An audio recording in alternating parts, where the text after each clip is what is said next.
Welcome back. Before. I can't do it. Hannah stood in the center of the set living room, twisting her fingers together, nausea and dread mingling in the pit of her stomach. I can't. I can't go down there and find out in front of everyone. Fine, I'll go. April stood up and stretched luxuriantly.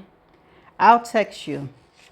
Castanets for a first, thumbs up for a second, or a skull and crossbones for a third. Dickhead, Hannah said, but she couldn't help laughing. Somehow, April's attitude was exactly what she needed, a reminder not to take this too seriously. It wasn't the end of the world, even if it felt like it. But what made it worse was the unfairness of it all. April hadn't even done collections. It turned out her professor didn't believe in setting them in the first year. Will and Ryan had just done some kind of extended essay and got the marks back the same week. Hugh, on the other hand, had gone off white and trembling in his academic gown to sit a proper exam paper and had been checking his pigeonhole every morning to see if the results had come through yet. Hannah wasn't sure how she had been expecting to get her results. Excuse me. A clip of paper in her pigeonhole or an email from Dr. Myers. Instead, without warning, she had a group text from Ruby. That's a new character. One of the girls at Dr. Myers' drink party. Marks are up on Dr. M's office door. RX, and that was it. No photo, no hint of how anyone had done or everyone doing English seemed to have received it, which meant there was a very good chance they were all down there now peering at her name, while she was up here too scared to go and look. No, she said now, making up her mind. No, I have to go. It's better to know. You know it's bullshit, right? April said. She put her hand on Hannah's arm. You do know that. It doesn't count for anything. Hannah nodded, but it wasn't true. Right in that second, that list was everything. Some 10 minutes later, Hannah was walking down the corridor towards Dr. Myers' office door, her palms sweating against her jeans. Even from this distance, she could see there was 3 pieces of paper tacked against the wood, and a girl Hannah recognized as third-year English was bending down, reading the rightmost one. As Hannah neared, she stood and turned, a satisfied smile on her lips. Good luck, she said to Hannah. Hope you get what you wanted. Thanks, Hannah said. You too. I hope it was. What you wanted, I mean.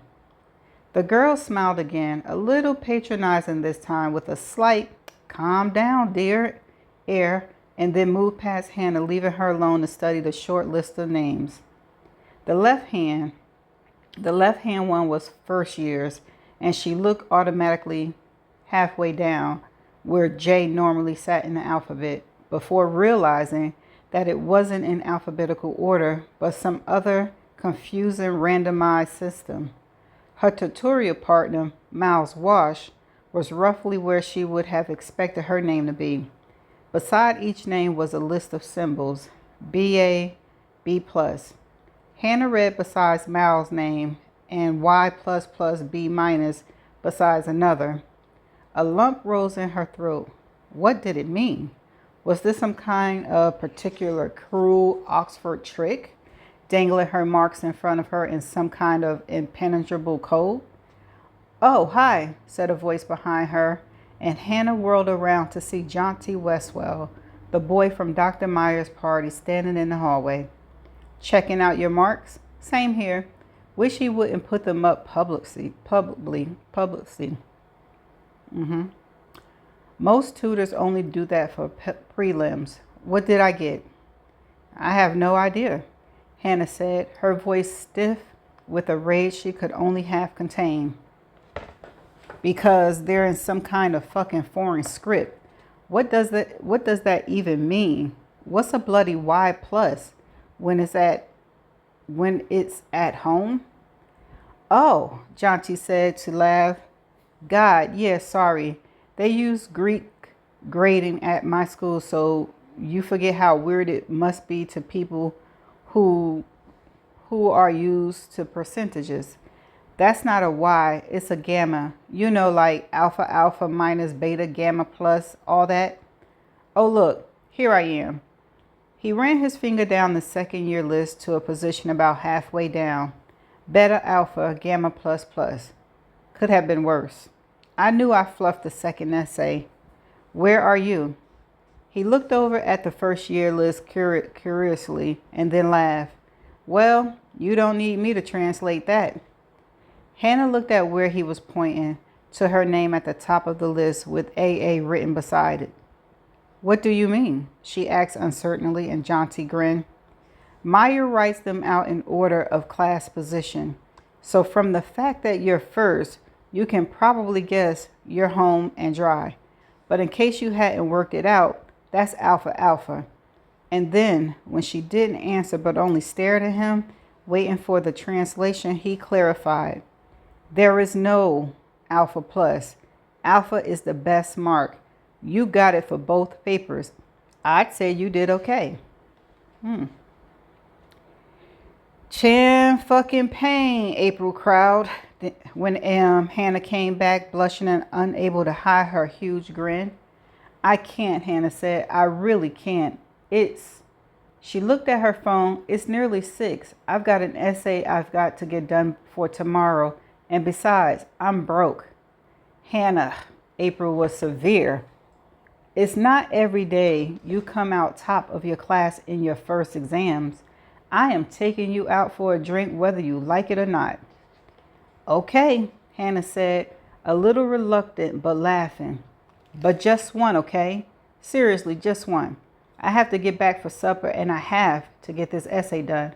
It's due in first thing tomorrow. Just one, April said seriously, pinky swear, and I know the perfect place to take you. Some 40 minutes later, Hannah found herself wearing her new Chanticleer lipstick and a pair of borrowed heels, balanced on a stool in a private members bar that she had never even noticed, with a Bellini in her hand that she didn't remember ordering. As April chatted away about Valentine's Day ball and the dress she was ordering from London, Hannah took a gulp of the cocktail and felt the alcohol filtering through her blood, giving everything a distant, unreal quality, as if she were looking down on herself from a great height. It wasn't just the drink, though, she knew. Every day she spent with April, she felt increasingly disoriented from her old self. The gulf between this gilded existence and humdrum Dodsworth gaping wider and wider until it seemed that no train could bridge it. Smile, April instructed, and held up her iPhone high above the bar, angling her head towards Hannah's with a provocative little pout that made her lips look like 2 pumps red cherry. Hannah smiled and the camera clicked, and then April was uploading the picture to an app on her phone with the emojis. It's a Shirley Temple, Daddy, promise, kiss emoji. Oh, that's the photo she saw afterwards. That is definitely not a Shirley Temple, Hannah said, pointing at Bellini in April's left hand. It doesn't even look like one. No, but my father doesn't look at my Instagram, so it all cancels out, April said rather sourly. Hannah looked at her curiously as she sat there, swinging one leg and scrolling down her feed, a frown between her finely plucked eyebrows. She was never quite sure how much April's poor little rich girl act was just that, an act. On the one hand, she hadn't witnessed any evidence of April's parents at all. The closest thing she had seen to a parental figure was Harry, the minder bodyguard who had accompanied April to Pelham that very first day. On the other, that was true of a lot of people at college. Some parents had done a swift drop and run. Others had hung around for a few hours, making indulgent conversation before being shooed away. And many students, particularly the international ones, had arrived without any parents' escorts at all. April wasn't alone in that. What about your mother? Here we go, Auntie. Hannah asked now, with a sensation of treading on rather thin ice, unsure how deep the water was beneath her feet. She knew that April had a mother because she had referred to her in passing once or twice, but there was something about the tone April used in discussing the topic that warned Hannah that there were complicated emotions beneath the surface, quite different from Hannah's own mix of affectionate expression with Jill. Oh, she's a professional fuck up, April said. She took a swizzle stick off the bar and stirred her Bellini thoughtfully. You know, Prozac before lunch, Stoli after, little Vicodin chaser before bed. Stoli? Hannah echoed puzzled, and April rolled her eyes. Vodka, darling. You're such a little provincial. Hannah said nothing. April probably meant it as a dig. I'll be out in an affection one, but it was true. She was provincial, and she wasn't ashamed of that. That wasn't the reason for her silence. It was more that she didn't know what to say, faced with this unexpected slew of information. Did April want sympathy or just a breezy agreement? Can I get you two ladies another cocktail? The bartender broke the silence, pushing a little dish of olives towards them. He was dressed in a crisp white shirt and black waistcoat, and his accent was Spanish or perhaps Portuguese. Hannah wasn't sure. He was extremely handsome, and she was not surprised when April put away her phone and rested both elbows on the bar, giving the man a good view of her cleavage in a sheer white silk top. What are you offering? She asked, a hint of a purr in her voice. What do you like?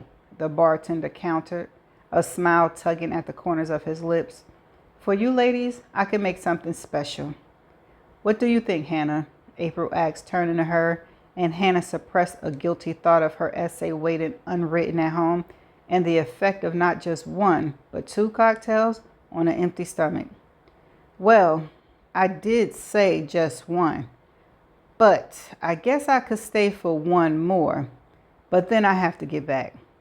Just one then, April said with a slightly theatrical sign. So we better make it count. Make us, she screwed an olive on a cocktail stick and put it to her lips, twirling it gently,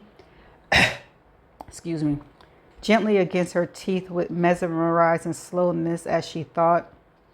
Make us, oh, I know, make us a Vesper, like the Casino Royale. Excellent choice, the bartender said, and he turned, pulling 3 bottles off the rack behind the bar with a theatrical flourish, spinning one in the air before pouring a long stream of clear alcohol into the shakers. When the drinks were finally mixed, the bartender strained the cold liquid into 2 tall brimming martini glasses and picked a sliver of lemon zest. Very, very carefully, he pinched it over the left-hand glass, spritzing the oil from the zest across the surface of the drink in a little iridescent cloud. Then he dropped in the rind and repeated the action with the right. Finally, he slid the glasses slowly across the bar, the cloudy white liquid trembling at the meniscus. Aqua Tennissus, he said, and gave April a little bow. A drink named after a beautiful woman for 2 beautiful women. Oh, you flirt, April said. She picked up her glass and took a long, luxurious swallow that drained it almost halfway. Oh my God, that's delicious. What do you think, Hannah? Hannah picked up her own glass, put it to her lips, and took a gulp to match April's. She nearly choked. It was pretty much pure alcohol from what she could tell. In fact, it tasted like almost neat gin. Jesus, she spluttered, setting down the glass. Her eyes were stinging. The lipstick had left a deep rose imprint on the glass. What's in this? 6 parts of gin, 2 parts of vodka, and 1 part of Lillet Blanche. the barman said. April laughed and raised her glass to him across the bar. I'll drink to that. And how many units of alcohol is that? Hannah said. She knew she sounded prim, but she couldn't seem to help it. Does it matter? April said. Her voice was a little stiff, like she was trying to hide her irritation. It's not like you're planning on driving home. Jesus, you sound like my dad. She took another swallow of the cocktail. This is like, Hannah eyed her own glass, trying to estimate the contents. It had to be close to a quarter of a pint of liquor. I mean, the equivalent of 4, maybe 5 gin and tonics, right? She turned to the barman, who simply shrugged and smiled at April as if they shared a private joke. And how much does one of these cost? April did say she knew the right place. Maybe her and the bartender is in on something. Who cares? April said. Now the annoyance in her voice was plain, and she wasn't trying to hide it. Stop being so petty, Hannah. I'm putting all this on Daddy's account. He won't notice. She picked up the glass and tossed back the remaining inch of her Vesper with something like defiance. The same again, she said to the bartender, thrusting the empty glass towards him. For both of us. And what's your name? Raoul, said the bartender. He smiled at April, showing very white, very even teeth. 2 more Vespers coming up. It will be my pleasure. 1, please, Raoul, Hannah said firmly. She swallowed the remains of her Vesper, then stood up, feeling a rush of alcohol to her head. April, I'm sorry. It's not just the money. I have to get back. I've got that essay to hand in tomorrow. I did say, fuck the essay. I never do them until the last minute anyway. I have left it until the last minute. I told you it's due in tomorrow morning. Tomorrow, April scolded. Tomorrow is hours and hours away.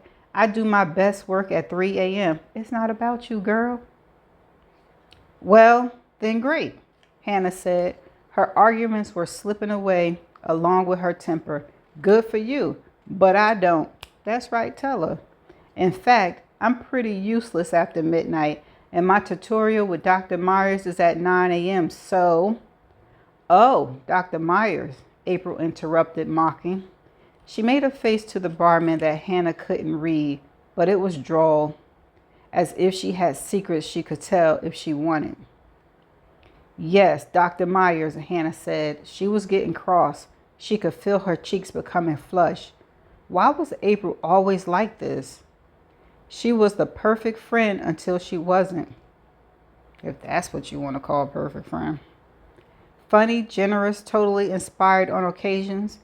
When she was in the mood, there was no one Hannah would rather spend time with. But then when the flip of the switch, she could turn and become mean. What of it? I wouldn't worry about him.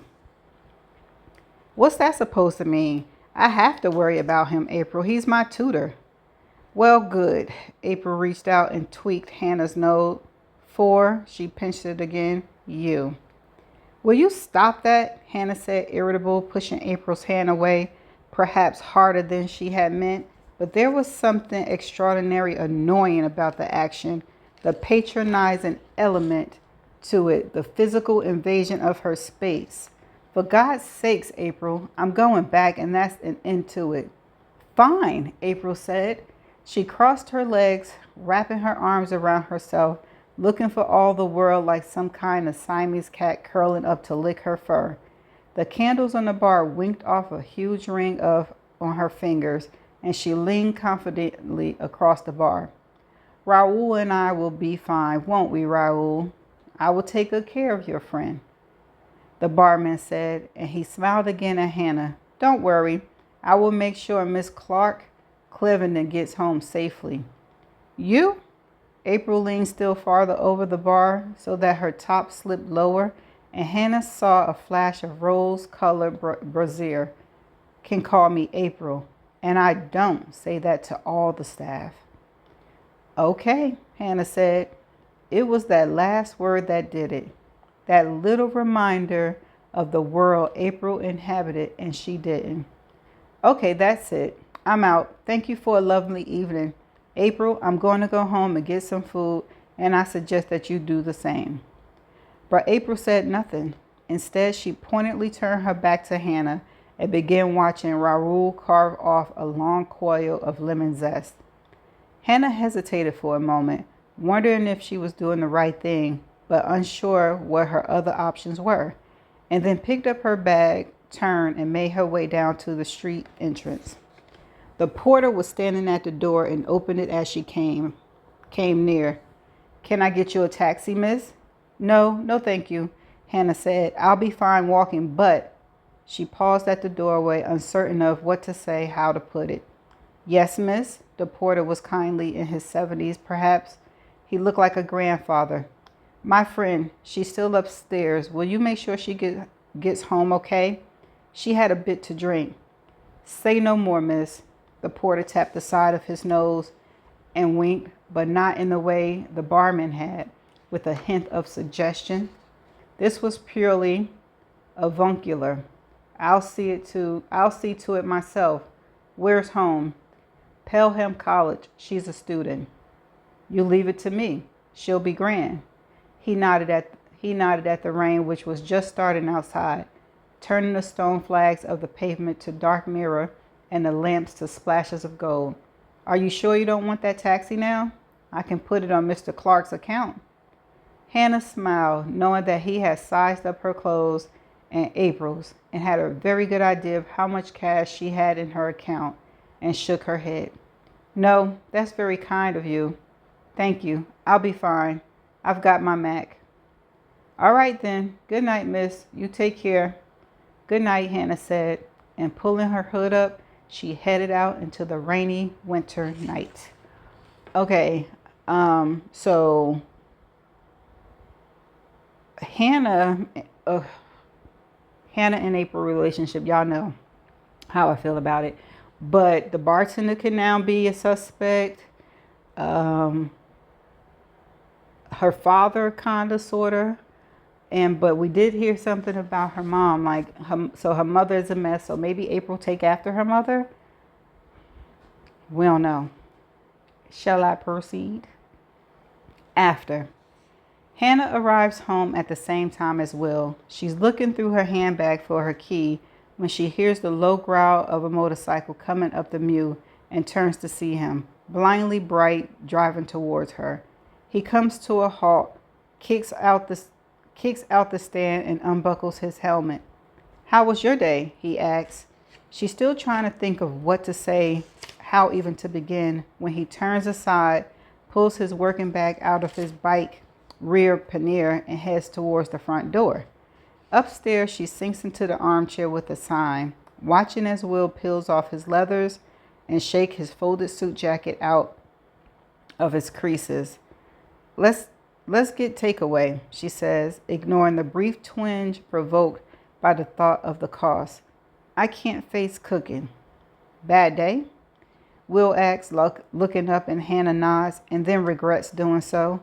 She doesn't want to talk about it, but now she'll have to. She's always going on at Will for buttoning things up. She can't very well do the same. Plus, she has to tell him about the midwife appointment. It's his baby. It wouldn't be fair to keep that stuff from him. I had high blood pressure at the midwife appointment, she says at last. My own fault. I ran there. Okay, Will says slowly. He sits down on the arm of the sofa next to her, his face puzzled. Is that a big deal? It can be, apparently. It can be a sign of this thing called preeclampsia, which is pretty serious, though they don't seem to think it's that. But they wanted me to come back next week for another check. Next week? Will's face doesn't betray much emotion, but Hannah knows him well enough to read the flicker of alarm beneath the surface. Well, that's annoying for you. Seems pretty stupid they didn't just wait for it to go down and try again. They did, Hannah said reluctantly, but it was still high.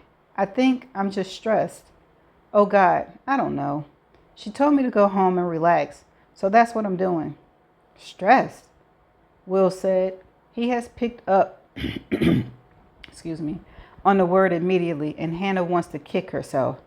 Stressed about what? Is this still about Neville? Hannah says nothing. Han, love, we've discussed this. It's over. Neville is gone. It's time to move on. It isn't over, Hannah wants to say through gritted teeth. If I made a mistake, it isn't over. If Durant Williams is correct and my evidence left the wrong person to rot in jail, if all that's true, it's very, very far from over. But she doesn't say that. She can't. She can't bring herself to say those words out loud, to make the possibility real.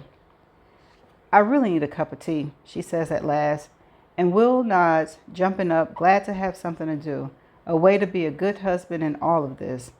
As the sounds of the kettle boiling, Will moving cups and containers in the kitchen filtering down the corridor, it comes to her like a reluctant realization. She has to tell him the truth about the encounter in the bookstore. Anything else would be a betrayal. It's just a question of how. Will, she says at last, when they're both settled, him on a sofa with a takeaway menus, her curled up beneath a fluffy blanket with a mug of peppermint tea warm in both hands. He looks up. Yes, I was thinking pizza. What do you reckon?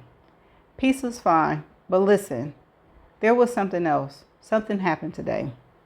At the clinic? No, at work. This guy came into the shop.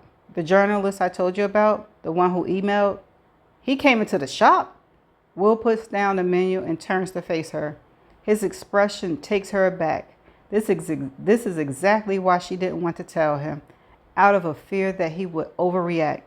But his face has a fury in it that's even more out of proportion than she was expecting. Will knows what she's been through with the press over the years. He's watched her change her number and her appearance and even her name. He gets angry on her behalf, angry enough to swear at reporters who call the house, even threaten them sometimes. But that doesn't begin to touch what she sees in his reactions now. His face is still and almost unnaturally still, but there is a contained rage in it that frightens her, and a vein beating in his temple that she knows is a sign that he's very close to losing his temper. Will doesn't lose it very often. She can remember only once or twice in their whole relationship. But when he does, he really does. She can remember him hitting a man once late at night on their way home from the pub. The guy had been catcalling a woman in a headscarf with horrible racist innuendos, and when Will called him out, the man refused to apologize and then took a swing at Will. He missed, but Will hit him back and his punch connected. And he didn't just hit him once. He pounded him and pounded him while Hannah watched in a kind of mute, frozen terror, unable even to protest. She was so shocked. Will came very close to being arrested for assault that night. He was saved only because 2 witnesses attested that the racist abuse and that the other man had swung first. That and the fact that the man had turned out to have long record of racial aggravated offenses, which perhaps made the police more willing to overlook Will's actions. But Hannah has never forgotten that moment of watching her gentle, loving boyfriend snap. That moment when his mood turned in an instant and he became someone capable of inflicting severe injury on another human being. Seeing his face now, she is reminded of that night and a shiver runs down her spine. Hannah, Will says, his voice very level, but there's a sound in it like a warning, and Hannah swallows and forces herself to answer. Yes, apparently he said in his email that he might pop in. She finds herself trying to make excuses, downplay her own shock and indignation at the invasion in order to preempt his fury. And when I didn't reply, he thought that was a green light.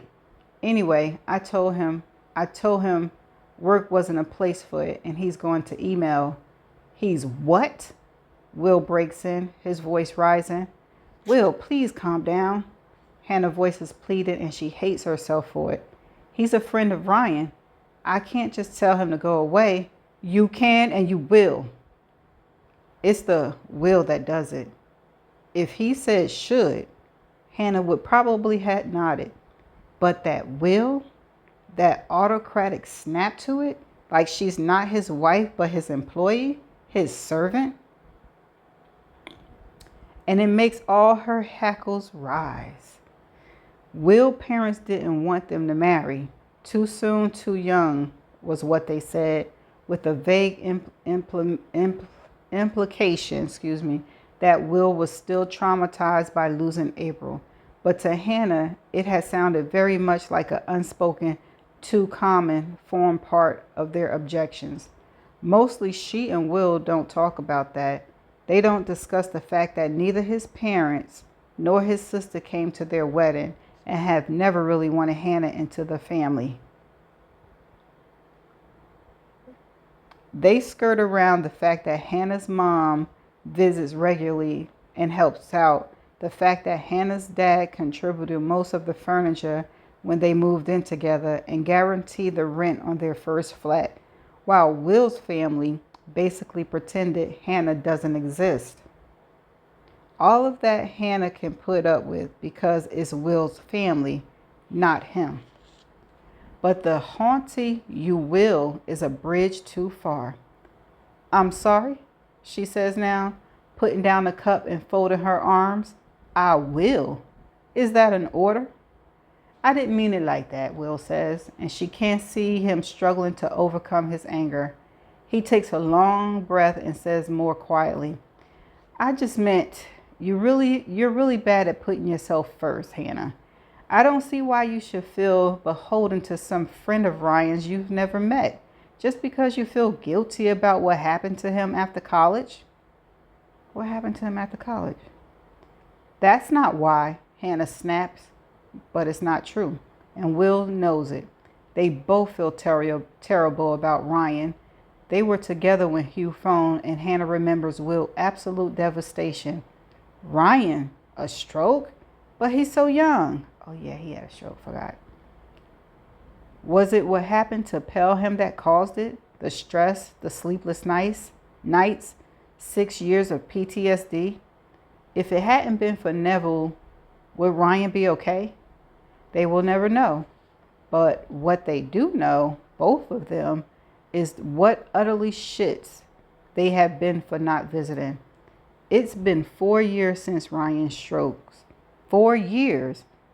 Oh, they've sent cards and Christmas presents, text their congratulations when Ryan little girls were born, but it's basically an absolute minimum. So Hannah denial rings hollow, and they both know it. Okay, she says at last, that's part of it. But all I said was that he could send me an email. What harm can that do? Well, the harm is this. Will waves an arm at her wrapped up in the armchair. I don't want you getting stressed out by this. Stressed out by some wannabe hack's conspiracy theory? So what if Neville never admitted his guilt? Plenty of people don't. There doesn't need to be some great undiscovered reason for that. And Hannah, he stops, and she knows why. What he wants to say is, you're pregnant with my child, and I want you to take care of yourself. But he's holding himself back. He doesn't want to make their baby into a stick to beat with her. It's the fact that he doesn't say it that makes her capitulate.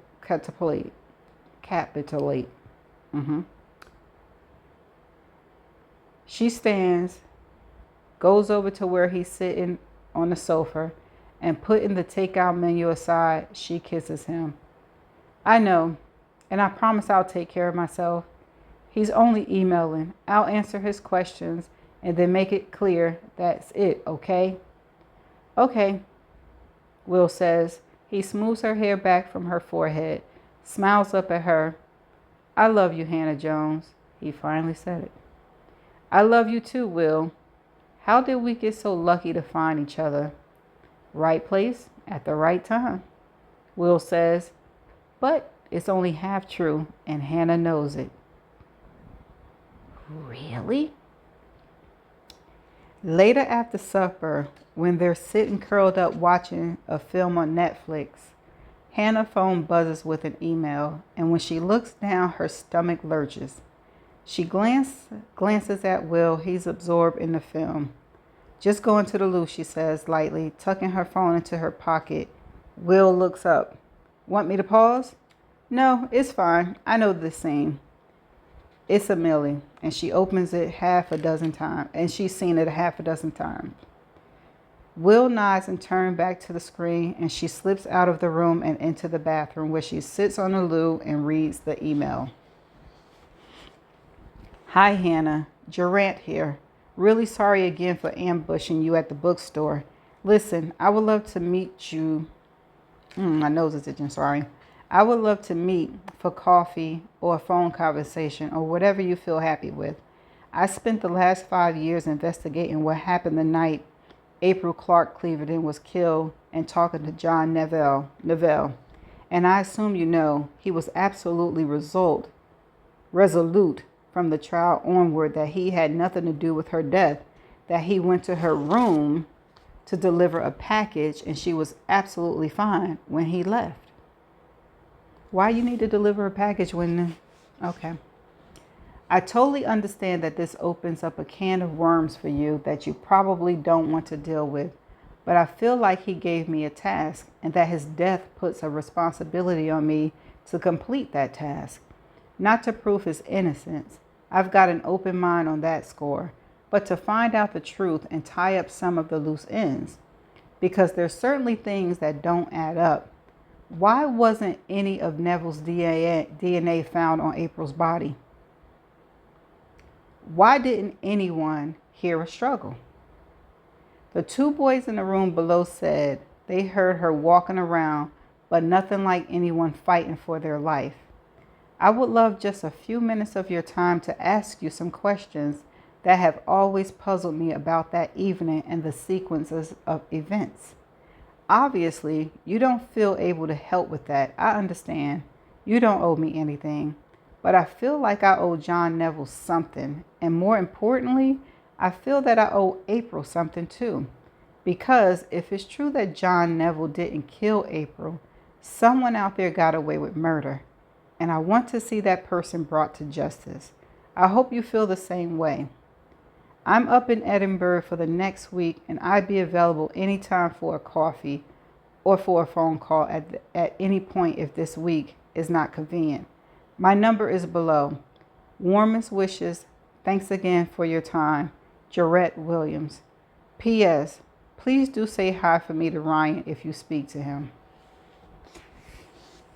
Slowly, Hannah puts down her phone and sits, elbows on her knees, staring at the shower cubicle opposite. She knows what Will would say. He would say, leave it alone. He would tell her not to open the can of worms Durant referred to in his email. But that's the problem. The metaphor is a little too close to the truth, and it reveals something she had refused to admit to herself for a long time. For there are messy, wriggling, unfinished ends beneath the surface of what happened that night, things that she refused to think about and look at for a long time, and there should not be. She cannot just leave this, however much she should, because if she doesn't find out the truth, Neville's ghost is going to haunt her forever. Will believes that Neville's death had freed them, but Hannah is only just starting to realize that that's not true. In fact, if what Emily said is right, if she has made a mistake, then it's just the exact opposite. Because while Neville was alive, he could fight to clear his own name. But now that he's dead, that responsibility has passed to others, to her. But she's getting ahead of herself. Maybe what Durant has to say isn't new evidence at all. Maybe it's just some conspiracy theory he spun out of thin air. If that's the case, the best thing she can do is put it to rest, destroying his illusions and her own fears in the process. She picks up her phone again and presses the reply button on his email. Dear Durant, I have a day off next Wednesday. If you are available at 10 a.m., I would be happy to meet you at cafeteria just off. She stops, thinks, then deletes the last 7 words. She isn't happy to do anything. She doesn't want Durant at the cafe she goes to every weekend with Will. No, better to choose somewhere else, somewhere she won't be bothered about avoiding in the future if the meeting goes sour. Able to meet me at Bonnie Bagel in Newtown for a coffee and to answer any questions you might have. I can't promise to give you the answers that you want. Everything I said at the trial was true. John Neville engaged a persistent stalkerish behavior for months before that night, and I saw him coming away from our staircase just moments after April was killed. He never denied being in our room, and he never explained what he was doing there. Porters weren't supposed to deliver parcels, so that part of his story was shaky from the start. The bottom line is this. I believe John Neville was guilty. I hope I can set your mind to rest on that point when we meet. Hannah. Then she closes down her email, shuts off her phone, flushes the toilet, and goes back to join Will in the living room. Hold up. Hold the press. So John was there claiming that he was delivering a parcel, and just like she said, he didn't need to be delivering parcels. They had their little pigeonholes for him to put stuff in. So it also sounds like John could have been stalking April and Hannah, or girls for that matter, because he is ultimately a creep. And Hannah, I always said Hannah know more, right? So she kind of, okay, so Hannah she was number 1 on my suspect list, but she's getting a little bit away from my suspect list because she said that she knows some things that she have not allowed to come forth her memory and her thoughts. What could they be? Like the stuff that led up to that night? Was it the night of the drinking that, when Hannah got her grades from Dr. Myers? So, and then it also sounds like John could be, I said this before, Will could have assumed that they were exclusive. And because of his reaction to that man being, what it is, he was with that other person and he hit him, and his anger is the way Hannah described it, he could have saw, well, no, John was walking away, so they didn't fight, but he could have saw John there and then went in after John, and it happened. But we're going to have to get there to find out, right? So shall I proceed? Before. Hannah was cold and wet by the time she got back to Pelham. It was also gone 9. She had heard the clock striking as she turned onto the high street, and the porters began locking up the back entrances at 9 p.m. She had been planning to slip through the closed gate on Pelham Street in order to avoid going past the porter's lounge in the main entrance. Now, she might have no other option. Still, it took them a while to get round. Sometimes it was worth a try. As she turned into Pelham Street, she heard the 1/4 chime from the chapel's bell tower, and she quickened her steps. She could see the dark arch of the gate in the long wall just a few meters ahead. "Don't be locked," she found herself whispering under her breath. "Don't be locked." And amazingly, it wasn't. The wooden door was still open. Inside, there was nothing but a metal grill with a card reader cutting off the general public from the quad. Hannah's fingers were cold and numb as she fumbled in her pocket for her board card, wondering all the time if she would see the figure of John Neville lumbering across the courtyard to lock up. But at last she found it. She swiped the card, held her breath, and when the lock clicked back, She pushed open the heavy metal gate and slipped inside. The rain-soaked quad was crisscrossed black and gold with light from the warm, bright windows of the rooms and cloths reflecting back off the rain-soaked flags as she passed in front of the building. Hannah couldn't help turning to look at the third floor where Will's room was. His curtains were open, his window a glowing amber square. And even though through the rain, Hannah could see him, hunched over his desk, writing. As she watched, he raised his hand to rub his eyes tiredly, and she turned away, feeling like an intruder and ducking behind the cloisters. Why? She asked herself as she walked away, forcing herself not to glance back over her shoulders. Why did she torture herself like this? Watching Will unawares, finding her gaze tracing the line of his jaws over breakfast, or the shape of his bones, shape of his broken nose as he stared up at the high table during formal hall. He was April's boyfriend, completely off limits, even if they broke up. You couldn't date your best friend's ex. It just wasn't the done thing. What? Why do you gotta talk like that? So they broke up, okay. And in spite of everything, that's what she and April were, best friends. In spite of the differences in their backgrounds and personalities, in spite of the fact that right now, this second, April was drinking Vespers in a private members bar, while Hannah trudged home in the rain. They had been thrown together by the simple expedient of being roommates, and out of that had grown an improbable but genuine affection. Genuine is pushing the girl. She shouldn't betray that. Not now, not ever. New Quad was quiet, no sound apart from the pattering rain as she stepped out from under the shelter of the cloister. The gravel path crunched beneath her feet as she crossed the quad. Under the arch of staircase 7, she folded her umbrella, shook off the worst of the water, and made her way slowly up the stairs. Behind each door was a different sound.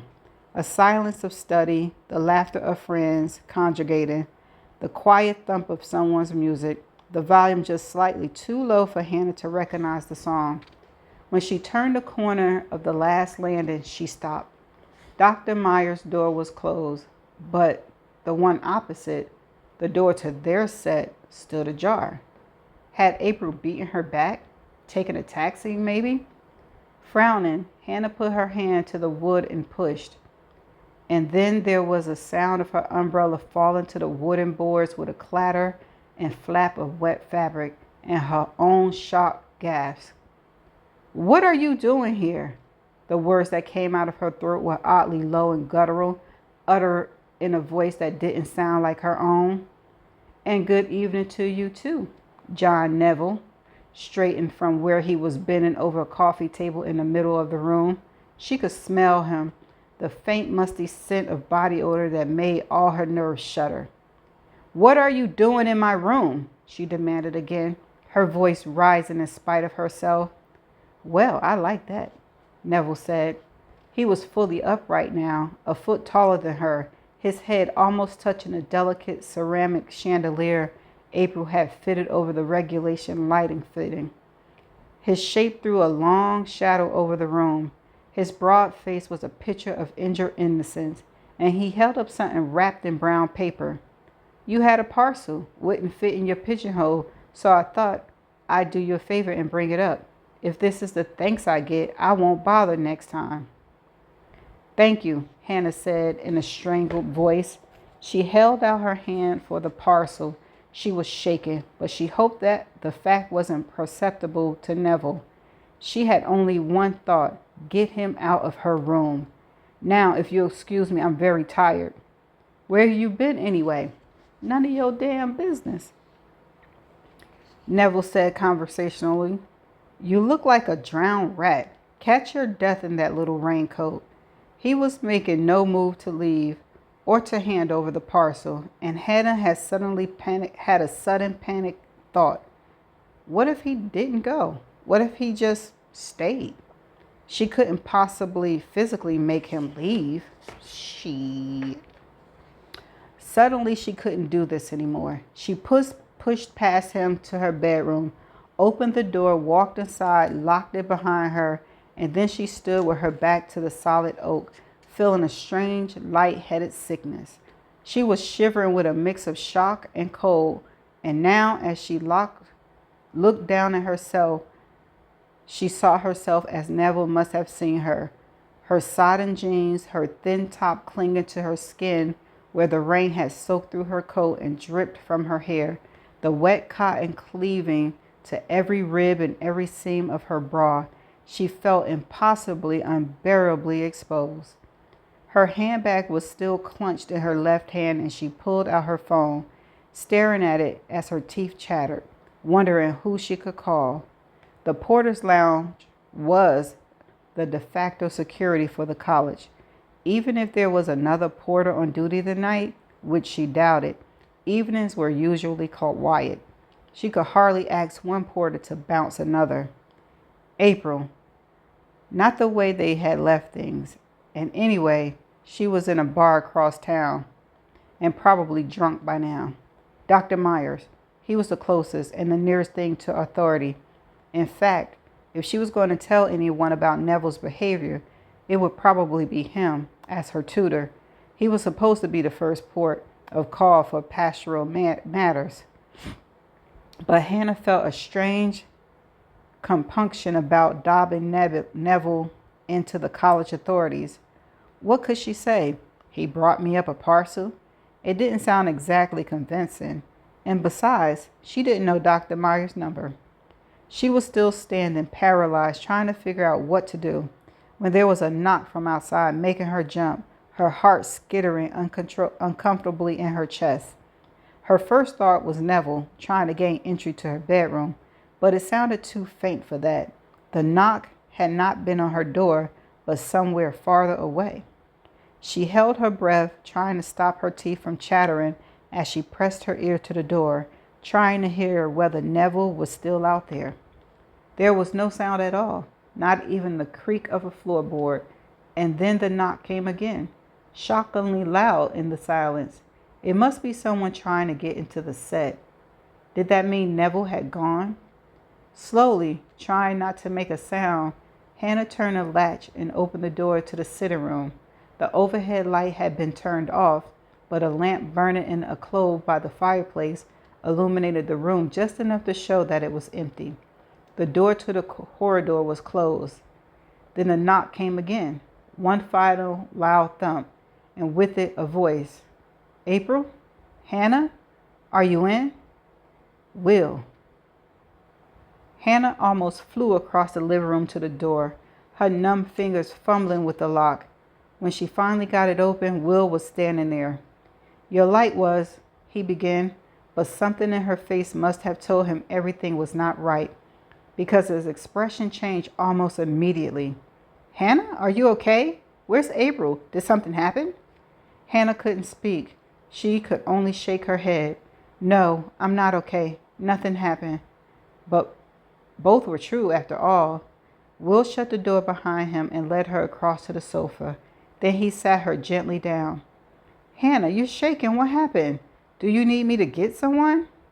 No, she managed. I'm okay. I'm sorry. And then she burst into tears. Before she really realized what had happened, Will's arms were around her and she was sobbing into his shoulders, feeling the warmth of him, the softness of the skin at the crook of his neck, breathing in his scent of laundry detergent and body wash and warm skin.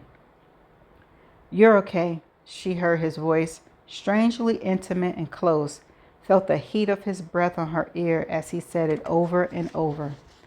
You're okay. I've got you. You're okay. It's okay. There, I've got you. Was Will and Neville working together? She could feel the shaking subsiding, feel her breathing getting calmer, and she did not want to move. She wanted to stay here in the circle of Will's arms. Will's arm feeling his warmth and protection. Her lips were pressed into his t-shirt in the hollow below his collarbone. It was not a kiss, but it so nearly could have been. And suddenly she knew that if she did not pull away, she was going to do something very, very stupid. I'm sorry, she manages at last. She sat up straighter. Will let her go, although, was it her imagination? There seemed to be something a little reluctant in the way he released her, and he kept his arm along the back of the sofa in a gesture that was close to an embrace, even though they weren't actually touching. Hannah coughed, pushed her hair back, and wiped her eyes, thankful that the lights in the sitting room were low. Her red eyes and puffy face would not look as bad as they really were. Do you want to tell me what that was about? Will asked. His voice was quiet. Hannah swallowed. Not really, was the honest answer. The truth was that now that Neville had left, she wanted nothing more than to pretend the whole thing never happened. But that was impossible with Will here.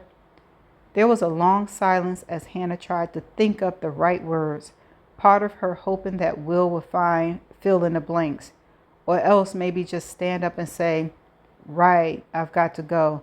But he did neither, only sat there in a charged silence. She was painfully aware of his arms along the spine of the sofa, of the fact that if she leaned against the cushions, his bare forearm would be touching the back of her neck. It was nothing, she said at last. It was a lie, and a transparent one at that. But she had the sensation of teetering on the edge of a precipice,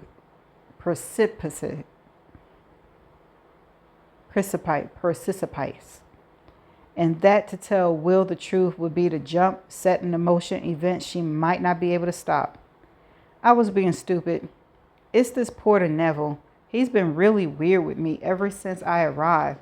Nothing I can put my finger on, but just... And then I came back and found him in my room. He didn't do anything, she said, hurriedly seeing Will's face. It was just a shock, that's all. He was in your room? Will said, ignoring the last part.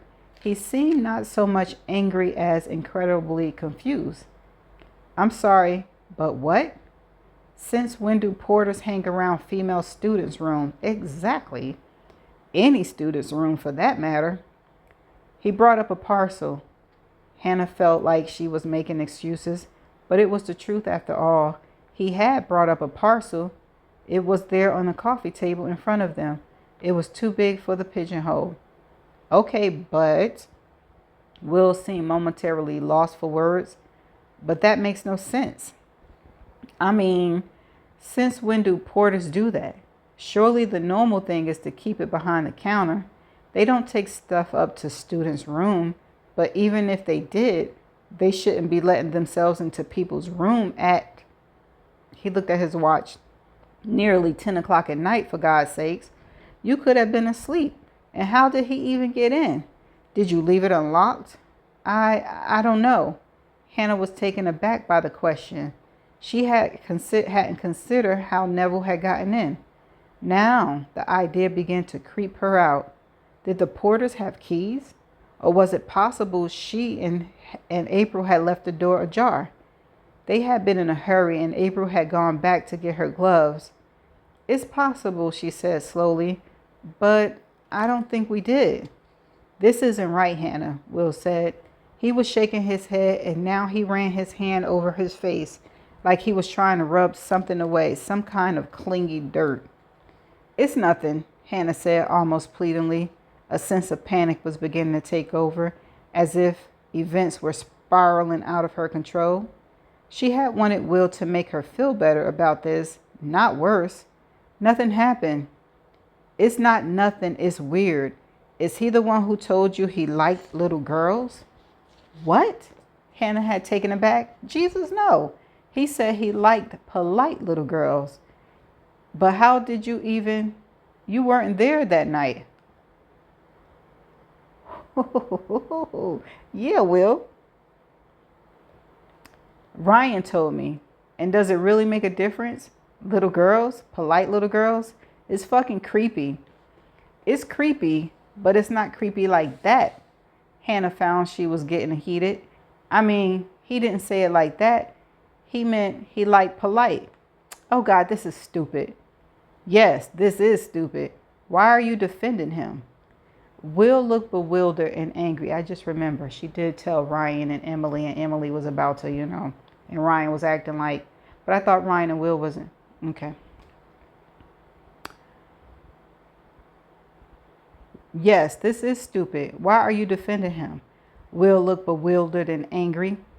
Out of the corner of her eyes, Hannah saw the muscles in his forearms tense and relax as he clenched his fist against the sofa back and then forced himself to let go.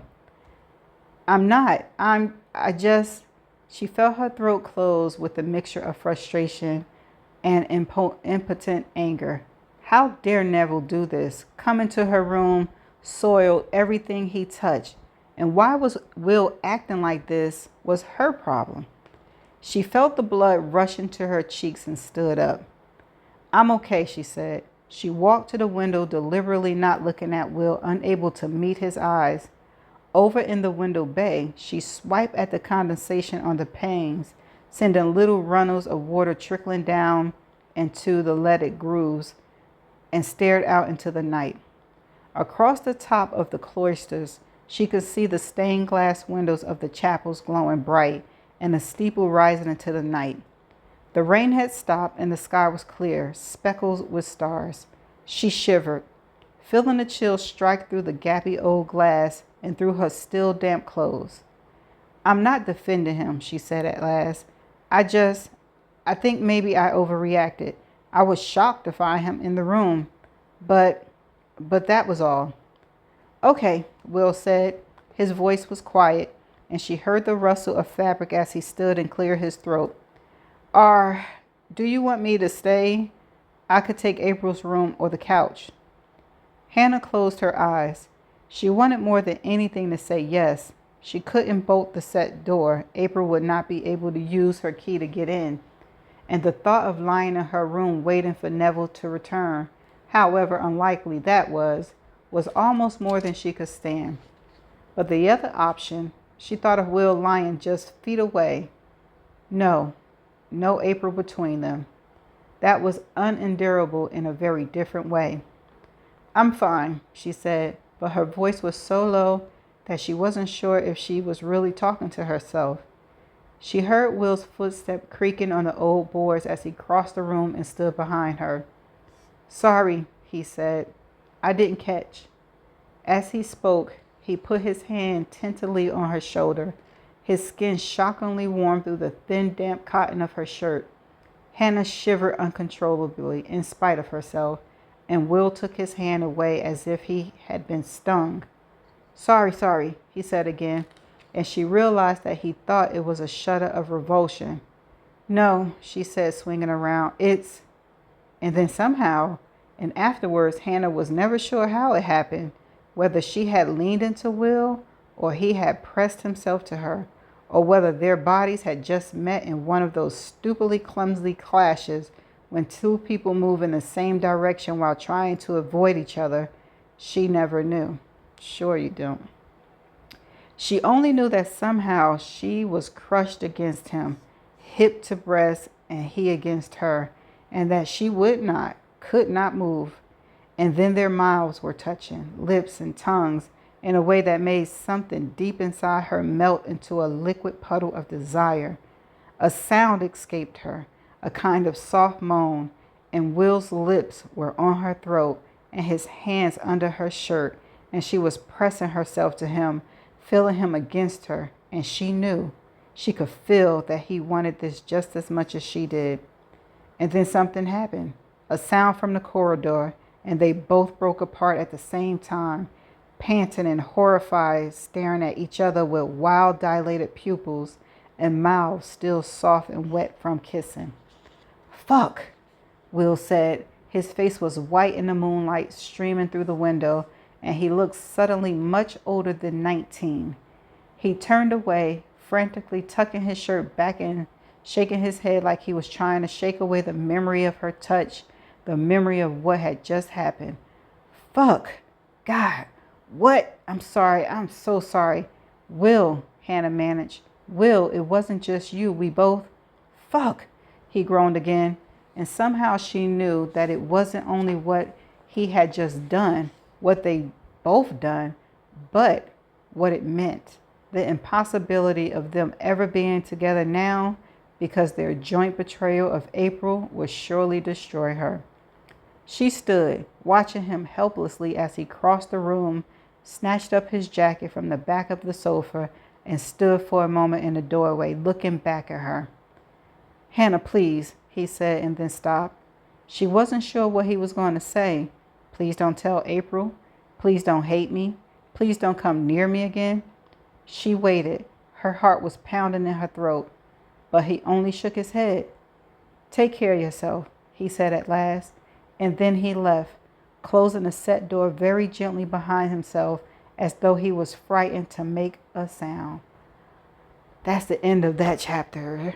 So, because I watch so much stuff like this on television, I'm inclined to think that Neville and Will work together to scare Hannah so Will can come to the rescue, because when she was walking in the rain back to her place, he was studying, right? So how the heck he end up at her door after Neville left?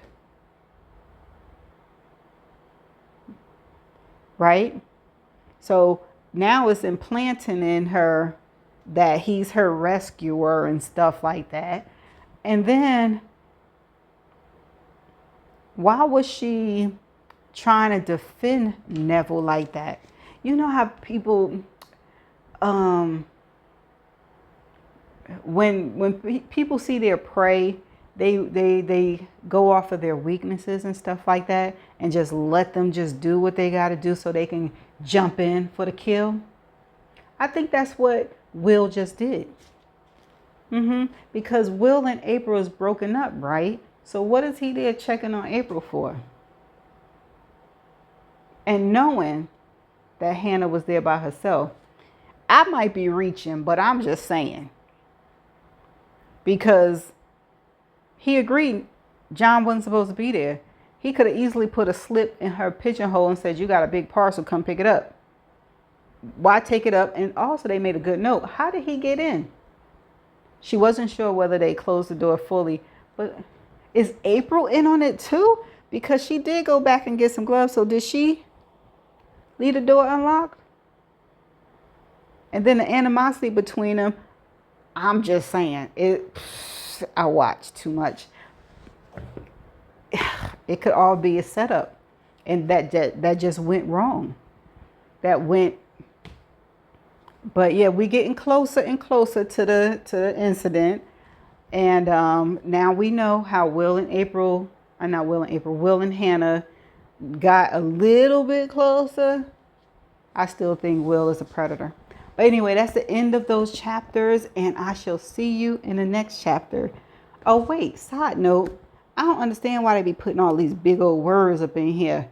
Like when they could say something simple. I skipped over a lot, and I'm not doing a definition video. But until the next chapter, I shall see you later. Bye for now.